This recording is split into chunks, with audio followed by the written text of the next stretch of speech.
चलिए स्टूडेंट, एक और क्वेश्चन है, ये बी नंबर क्वेश्चन है।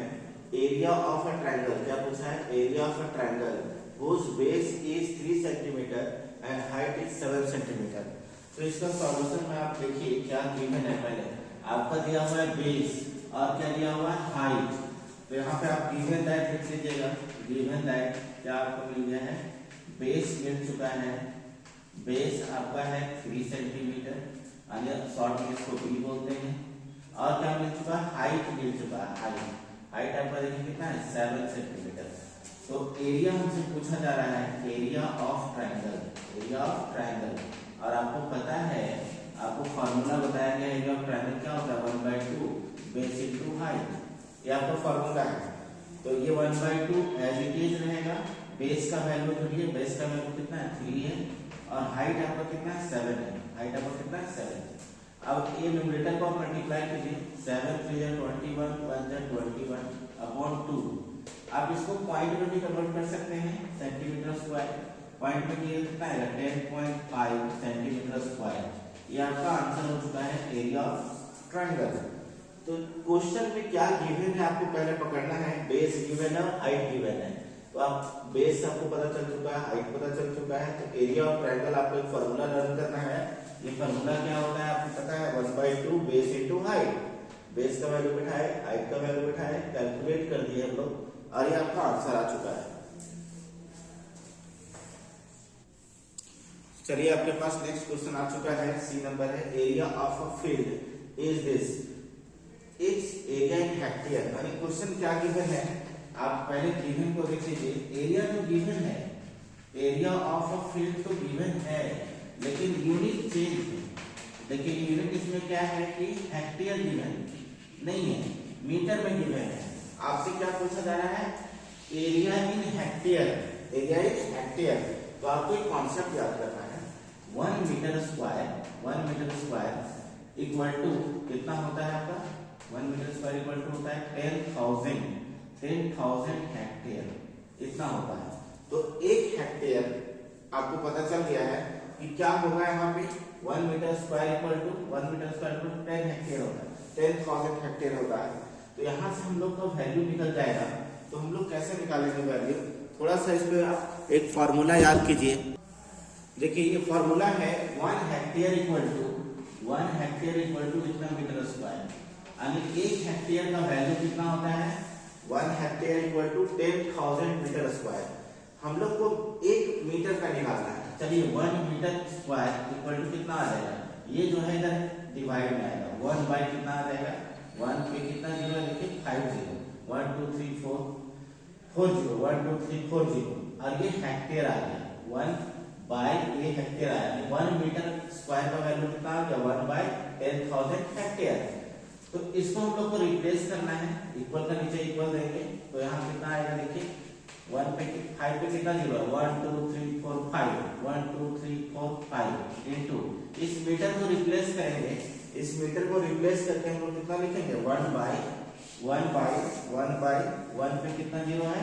5 जीरो या 4 जीरो, 1 2 3 4, 1 2 3 4। अब देखिए कैंसिल कीजिए, ये 4 जीरो और ये 4 जीरो कट जाएगा तो कितना आ जाएगा? 50 हेक्टेयर। ये 50 हेक्टेयर में कन्वर्ट हो गया, 50 हेक्टेयर। ये आपका आंसर है। तो एक बार और समझ लीजिए क्वेश्चन में। एरिया ऑफ अ फील्ड दिया हुआ है यहाँ पे 1 10 100,000 10,000 लाख। कितना दिया हुआ है? 50। यहाँ पे दिया हुआ है 5 लाख मीटर स्क्वायर दिया हुआ है। इट्स एरिया इन हेक्टेयर पूछा जा रहा है। तो एरिया ऑफ फील्ड तो गिवन है। हेक्टेयर में क्या होता है? फॉर्मूला याद कीजिएगा। 1 hectare equal to 10,000 metre square. 1 hectare अगर आपके पास फील्ड का एरिया है तो समझिए मीटर में कितना है? 10,000 मीटर है। तो 1 मीटर का हम लोग निकाले तो ये डिवाइड हो गया, इधर डिवाइड आ गया। 1 2 3 4, 1 2 3 4, ये डिवाइड आ गया। तो 1 metre square equal to 1 by 10,000 hectare आ चुका है। अब इस मीटर को रिप्लेस करके हम लोग इसका वैल्यू 1 मीटर के बदले यहाँ पुट करेंगे। जो जीरो कैंसिल होगा कैंसिल कर दीजिएगा, जो बचेगा क्योंकि ये हेक्टेयर है और ये हम लोग का आंसर कैसे आ गया? हेक्टेयर में। और यही पूछा जा रहा था। ओके, चलिए नेक्स्ट क्वेश्चन है क्वेश्चन नंबर डी। देखिए क्या पूछा जा रहा है, which of the following is the circumference of circle. यानी इस जो चार ऑप्शन है इसमें सर्कमफेरेंस कौन सा है।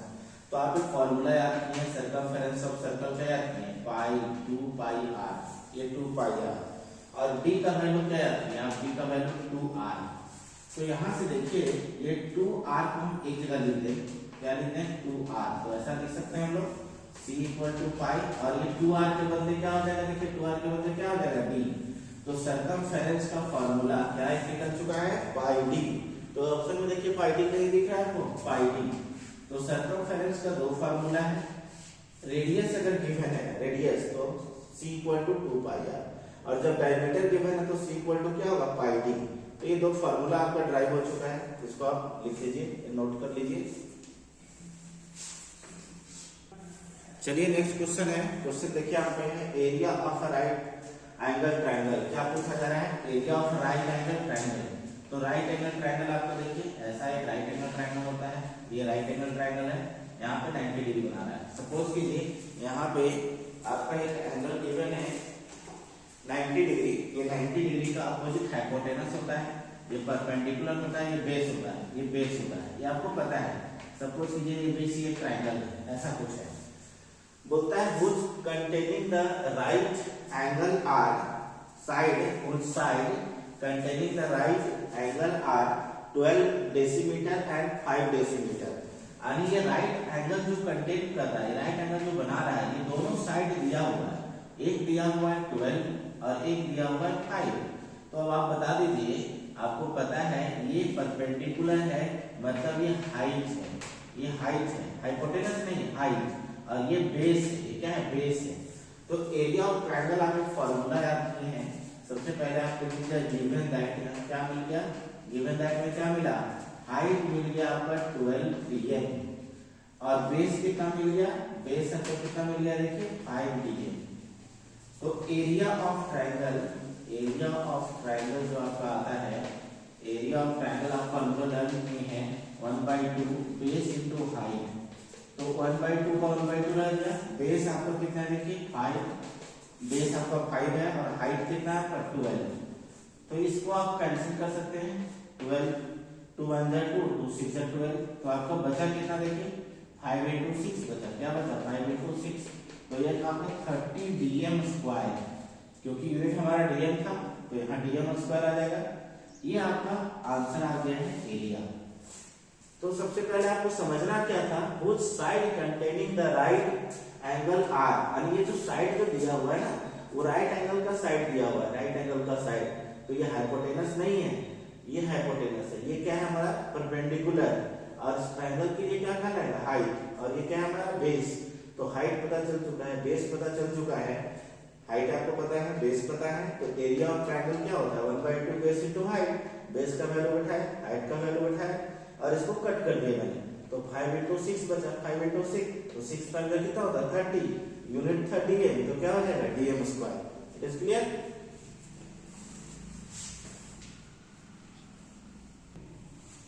चलिए क्वेश्चन है ये 2(1)b का क्वेश्चन है, first number, find the area of a parallelogram. इस सिंबल है पैरेललोग्राम का। Find the area of a parallelogram which base is 14 centimetre and height is 5 centimetre. तो यहाँ पे आपको सॉल्यूशन में क्या मिल गया, इट्स गिवन दैट आपको क्वेश्चन पढ़ना है, आपको क्या क्या मिला, क्या मिला देखिए क्वेश्चन में, बेस मिल गया और हाइट मिल चुका है, बेस और क्या मिल चुका है हाइट। तो यहाँ इट्स गिवन दैट बेस कितना मिला है 14 सेंटीमीटर एंड एक हाइट मिल गया है, हाइट कितना मिल चुका है 5 सेंटीमीटर। तो एरिया ऑफ पैरेललोग्राम आपको बताया है, पैरेललोग्राम का शेप देख लीजिए क्या होता है, opposite sides of parallel and equal, और ये आपका है हाइट, ये आपका हाइट है 5 सेंटीमीटर, और ये बेस है, ये बेस आपका कितना है 14 सेंटीमीटर। तो इस तरह से एक पैरेललोग्राम है जिसका बेस गिवन है, हाइट गिवन है। तो एरिया ऑफ पैरेललोग्राम क्या होता है, एक फॉर्मूला आपको लर्न करवाए हैं, बेस इनटू हाइट, सिंपल सी बात है, बेस इनटू हाइट। तो बेस आपका 14 है, हाइट आपका कितना है 5। अब इसको मल्टीप्लाई कर दीजिए, 14 5 जा 70 सेंटीमीटर स्क्वायर, ये आपका आंसर आ गया। तो इमेज आप समझ पा रहे हैं कि बेस गिवन है, हाइट गिवन है, इसका एरिया फाइंड करना है।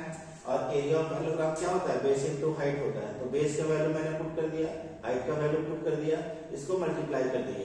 यूनिट सेंटीमीटर था तो सेंटीमीटर सेंटीमीटर दोनों में है, सेंटीमीटर स्क्वायर हो जाएगा। ओके, अब आपके पास एक क्वेश्चन है, पूछ रहा है find the height of the rhombus whose area is 168 dm square and the corresponding base is 21 centimeter। तो आप पहले समझिए कि रोम्बस होता क्या है, व्हाट इज रोम्बस। तो आप रोम्बस की बात करें तो आप parallelogram having all sides are equal, all sides are equal. ये भी एक पैरेललोग्राम है, इसका ऑल साइड क्या होता है, इक्वल होता है। तो जो एरिया ऑफ पैरेललोग्राम का होगा वही एरिया ऑफ क्या होगा, रोम्बस का होगा। तो यहाँ पे आप सबसे पहले देखिए कि आपका क्या क्या गिवन है, एरिया गिवन है। देखिए एरिया इज, आपको दिख रहा है एरिया कितना है 168 मीटर डीएम स्क्वायर, और क्या दिया, बेस गिवन है, यानी इसका बेस जो है, ये वाला बेस वो है 21 डीएम, ये बेस आपका गिवन है। तो यहाँ पे आप लिखिएगा सबसे फर्स्ट क्या आपका क्वेश्चन में मिला, इट्स गिवन दैट एरिया मिल चुका है और बेस मिल चुका है। देखिए बेस आपका कितना है 21 डीएम एंड एक और गिवन है एरिया, क्या गिवन है, area of rhombus, area of rhombus भी गिवन है 168 डीएम स्क्वायर, ये आपका गिवन है। तो बताइए एरिया ऑफ रोम्बस क्या होता है, अभी हम बताया था एरिया ऑफ रोम्बस होता है बेस इनटू हाइट 168 और बेस आपका गिवन है। देखिए बेस आपका गिवन है कितना 21 h 168। अब h आप जब निकालिएगा इधर मल्टीप्लाई में इधर कहाँ जाएगा, डिवाइड में जाएगा, इक्वल को उधर जाएगा तो डिवाइड में, ये डिवाइड आ गया। अब इसको कट कर दीजिए, इसको कट कीजिएगा तो ये 1 जा और ये 8 जा में कट जाएगा, 21 8 जा 168 होता है। तो h का वैल्यू कितना आ गया 8 dm। अब आप बोलिएगा 8 dm कहाँ से आया, तो ये यूनिट हम लोग का dm था, तो यूनिट हम लोग का dm बच जाएगा, ये मीटर स्क्वायर dm स्क्वायर और बेस dm कैंसिल होगा। यानी आप कैलकुलेशन समय यूनिट नहीं पुट कीजिए, डायरेक्ट आप यूनिट लास्ट में पुट कर दीजिएगा अगर ज्यादा कंफ्यूजन है तो। चलिए एक बार और देखते हैं, एरिया गिवन है, बेस गिवन है, आपका दो चीज गिवन हो गया है। तो it's given that base given है, एरिया ऑफ रोम्बस गिवन है। तो एरिया ऑफ रोम्बस का फार्मूला क्या होता है, बेस इनटू हाइट। इसका फार्मूला मैंने लिख दिया बेस इनटू हाइट 168 इक्वल है। बेस का वैल्यू गिवन है, मैंने पुट कर दिया। अब दो एक नंबर है, वेरिएबल है, मल्टीपल में है, तो ये डिवाइड में जाएगा, इक्वल का इधर हो जाएगा, कहाँ जाएगा, डिवाइड में जाएगा। अब इसको कट कर देना है, तो हाइट का वैल्यू कितना आ गया 8, और यही आपसे पूछा जा रहा था find the height of the rhombus. तो हाइट का वैल्यू कितना आ गया 8 dm। This is your answer. Okay, तो नेक्स्ट क्वेश्चन है, देखिए आपका क्वेश्चन क्या है, a 44 centimetre long wire is bent to form a circle, find the diameter of a circle. तो क्वेश्चन में आप देखिए क्या दिया हुआ है, एक वायर है जिसका लेंथ है 44 सेंटीमीटर। क्वेश्चन पहले समझिएगा, 44 सेंटीमीटर का एक वायर है, अब इसको बेंट किया जा रहा है सर्कल में, इसी को मोड़ दिया मैंने सर्कल के फॉर्म में, इसी वायर को मैंने सर्कल में बेंट कर दिया, bent to form a circle, circle बना दिए। तो फाइंड द डायमीटर, तो इसका डायमीटर फाइंड करना है, क्या फाइंड करना है, डायमीटर क्या होगा। तो आपको पता है, बहुत अच्छे से पता है आपको, इसका सॉल्यूशन में क्या मिल गया, क्वेश्चन पढ़े और आपको मिल गया इस वायर का लेंथ, और आपको बताया है सर्कमफेरेंस क्या होता है, लेंथ ऑफ आउटर बाउंड्री, यानी इसी को पकड़ के बेंड कर दिए तो पेरीमीटर निकल गया, दैट मींस सर्कमफेरेंस निकल गया। तो गिवन दैट क्या मिल गया, इट्स गिवन दैट ये क्लियर हो गया ना आप लोग को। इसी वायर को आप पकड़ के इसको फोल्ड कर दिए तो सर्कल बन गया, मींस इसका सर्कमफेरेंस है 44, c कितना है 44। और आपको प्रीवियस क्लास में बताया है c इक्वल टू फार्मूला क्या होता है 2 पाई r, और ये चीज बताया था डायमीटर डायरेक्ट हम लोग का फाइंड हो जाएगा, c इक्वल टू पाई, इसको हम 2r साथ में रख दें और 2r को क्या बोलते हैं आपको पता है, d इक्वल टू क्या होता है 2r। तो पाई यहाँ पे क्या रखेंगे d, तो यहाँ से डायरेक्ट अगर डायमीटर का वैल्यू निकालेंगे तो ये डिवाइड में आ जाएगा c बाई पाई, यानी ये सब सारा कॉन्सेप्ट प्रीवियस क्लास में मैंने बता दिया।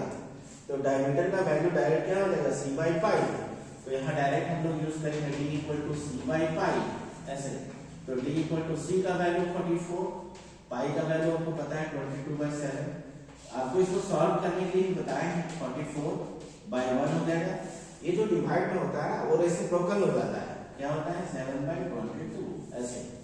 अब इसको कट कीजिए 11 का टेबल से, 11 2 जा 22, 11 4 जा 44, 11 1 जा 11, 11 2 जा सॉरी 2 1 जा 2, 2 2 जा 4। तो d का वैल्यू कितना बचेगा 2 into 7 यानी d का वैल्यू क्या आएगा 14 और यूनिट क्या है हम लोग का सेंटीमीटर, यूनिट है सेंटीमीटर। तो इसको समझने में आई होप आपको कोई दिक्कत नहीं होगा, क्योंकि ये वायर का लेंथ था और इसी को मैंने बेंड किया हूं, मतलब ये सर्कमफेरेंस दिया हुआ है 44, इज गिवन दैट सर्कमफेरेंस 44। तो सर्कमफेरेंस जब गिवन हो और डायरेक्ट डायमीटर निकालना हो तो आपको यहाँ से कॉन्सेप्ट होता है c इक्वल टू 2πr होता है। 2r को एक साथ रखें, पाई को इधर रखें, 2r का मतलब क्या होता है diameter, d equal to 2r होता है ना। तो d का वैल्यू यहाँ बैठा दिए हम लोग और यहाँ क्या होगा d हो गया, d निकालना है तो डिवाइड में आ गया, तो d का फार्मूला निकल गया c बाई पाई, d का फार्मूला निकल गया c बाई पाई। c का वैल्यू कितना है 44, पाई का वैल्यू कितना है 22/7। और इसको सॉल्व करने का तरीका आपको बताए हैं, यहाँ पे बड़ा बटा है तो ये एज इट इज होता है, इसके नीचे कुछ नहीं बचेगा तो 1 और ये रेसिप्रोकल, ये क्या हो जाएगा रेसिप्रोकल। यहाँ से कट कर दीजिएगा 11 2 जा 11 4 जा फिर 2 1 जा 2 2 जा, तो 2 into 7 बच गया, 2 into 7, 2 into 7 कितना होता है 14 सेंटीमीटर यूनिट है हम लोग का, तो इसका यूनिट हो गया centimetre. This is your diameter. और यही पूछा रहा था, क्या पूछा जा रहा था find the diameter of the circle, find the diameter of the circle. It is clear.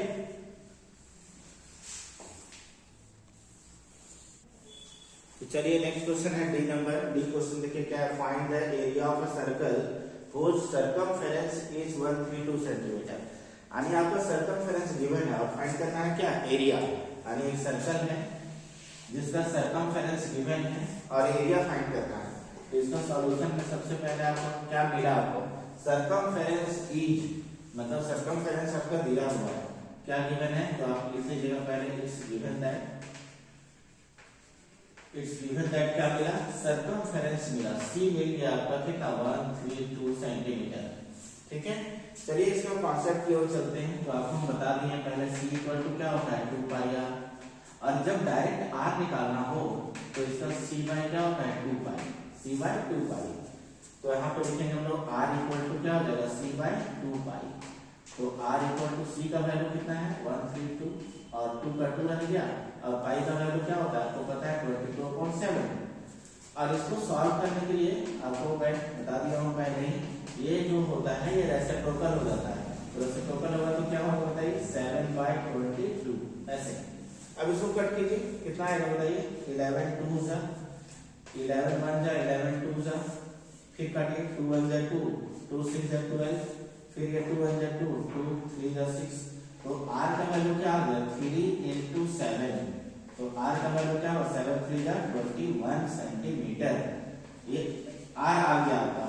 अब जैसे ही r आ चुका है, आपको पता है r जब निकल चुका है तो एरिया हम लोग बहुत आसानी से निकाल सकते हैं। एरिया ऑफ सर्कल क्या होता है, हम लोग से पूछा जा रहा है एरिया ऑफ सर्कल।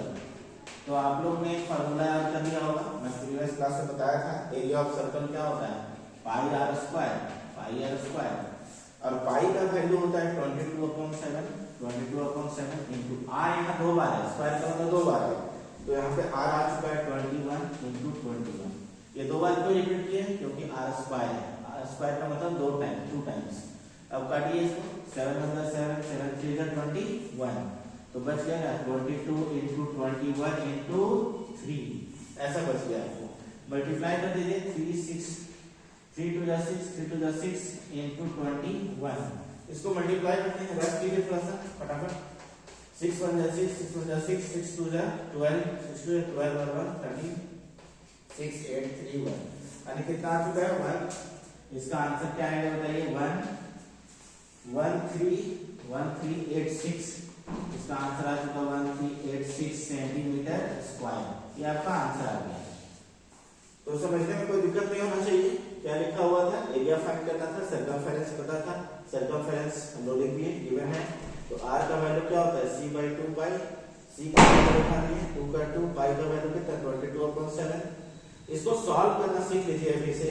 ये जो है रेसिप्रोकल हो जाता है, बार बार बोल रहे हैं, ये न्यूमरेटर में अगर फ्रैक्शन में है तो ये रेसिप्रोकल हो जाएगा, रेसिप्रोकल हो गया। उसके बाद काट दीजिए, 11 2 जा 11 1 जा 11, 11 2 जा 22, फिर 2 1 जा 2 6 जा, फिर 2 1 जा 2 3 जा, 3 into 7 बचा, 3 into 7 7 3 जा 21।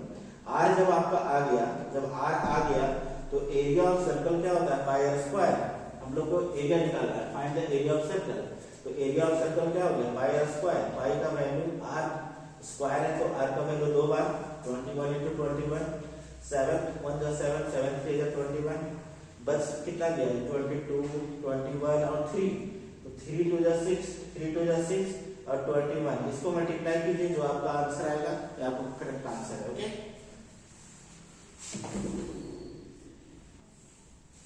चलिए नेक्स्ट क्वेश्चन है, यहाँ पे देखिए क्वेश्चन क्या है, find the area of rhombus whose one side is 8 cm and height is 0.8 dm। अब देखिए ध्यान से, ये सेंटीमीटर है और ये dm में है, मतलब यूनिट दोनों सेम नहीं है।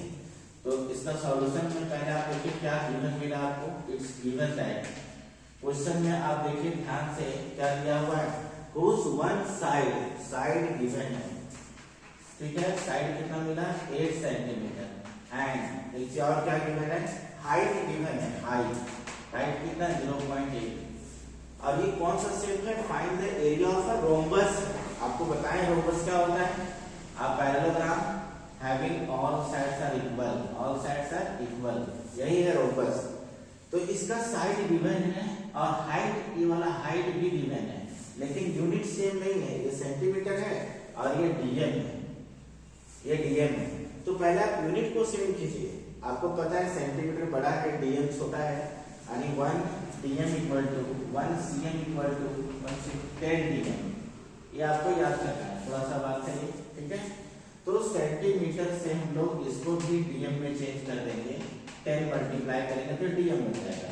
तो कितना बन गया 80 डीएम, 80 डीएम साइड हम लोग का मिल चुका है। अब देखिए दोनों का यूनिट सेम हो चुका है, तब हम लोग फाइंड करेंगे area of rhombus, area of rhombus. और यहाँ को फार्मूला क्या है, area of rhombus base into height. तो बेस आपको पता चल चुका है, यही बेस है, ये बेस है, साइड मतलब बेस है, ये बेस ही है, साइड का मतलब क्या है, 80 डीएम जो है वो बेस ही है। तो बेस का वैल्यू कितना होगा 80 इनटू हाइट कितना है, देखिए तो 0.8 मल्टीप्लाई कीजिए, कितना होगा 8 8 जा 64 10, पॉइंट कितना, एक डिजिट के बाद पॉइंट उठाइए कैंसिल, कितना आएगा 64 डीएम स्क्वायर। ये आपका आंसर आ चुका है। तो आई होप समझ में आ गया होगा। Find area of the rhombus whose one side is 8 cm and height is this। यानी साइड गिवन है, हाइट गिवन है, लेकिन दिक्कत क्या था, ये सीएम में है ये डीएम में, तो इसको भी मैंने डीएम में चेंज कर दिया by multiply 10, 1 centimetre to 10 dm. ये आ चुका है। साइड का मतलब आपको क्या बताया, बेसिक गिवन है, ये बेस पता चल गया, हाइट पता चल गया। तो एरिया ऑफ रोम्बस क्या होता है, बेस इनटू हाइट, बेस का वैल्यू हाइट का वैल्यू मल्टीप्लाई किए हम लोग, 1 0 पॉइंट एक डिजिट के बाद है, एक डिजिट का पॉइंट उठाए, पॉइंट का वैल्यू के बाद 0 का वैल्यू कोई मतलब नहीं हो, नेग्लिजिबल है, तो 64 DM square. It is clear.